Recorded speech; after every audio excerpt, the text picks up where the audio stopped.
Hi అందరికీ. ఎంతో healthy and tasty గోరుచిక్కుడు టమాటా కర్రీ చేసుకుంటున్నాం.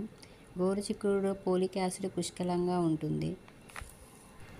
కర్రీ చేసుకోవడానికి గోరుచిక్కుడిని చిన్నగా కట్ చేసి ఉప్పు వాటర్ పోసి ఒక పొంగు వచ్చే వరకు ఉడికించుకోవాలి. ఇలా ఉడికిన తర్వాత తీసి పక్కన పెట్టాలి. నెక్స్ట్ ప్యాన్ పెట్టి ఆయిల్ పోసి పోపు దినుసులు వేసుకోవాలి. ఇవి వేగిన తర్వాత ఆనియన్ చిన్న ముక్కలుగా కట్ చేసి వేసుకోవాలి. నెక్స్ట్ ఆనియన్ కొంచెం మగ్గిన తర్వాత వెల్లుల్లి పేస్ట్ దంచి వేసుకోవాలి. 1/2 టీ స్పూన్ పసుపు వేసి ఉడికించిన గోరుచిక్కుడుని వేసుకోవాలి. ఇందులోకి కట్ చేసి పెట్టిన టమాటాలు వేసి మూత పెట్టి ఒక 5 మినిట్స్ ఉడకనివ్వాలి. ఇలా ఉడికిన తర్వాత మీ టేస్ట్కి తగినంత కారం ఉప్పు వేసి మరి కాసేపు ఉడకనివ్వాలి. ఇలా ఫ్రై అయిన తర్వాత 1 స్పూన్ బెల్లం తురుము వేసుకోవాలి.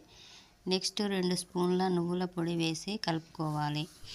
Next 1/2 teaspoon pepper powder, 1/2 teaspoon jeera powder, 1/2 teaspoon ధనియాల పౌడర్ వేసి కలుపుకోవాలి.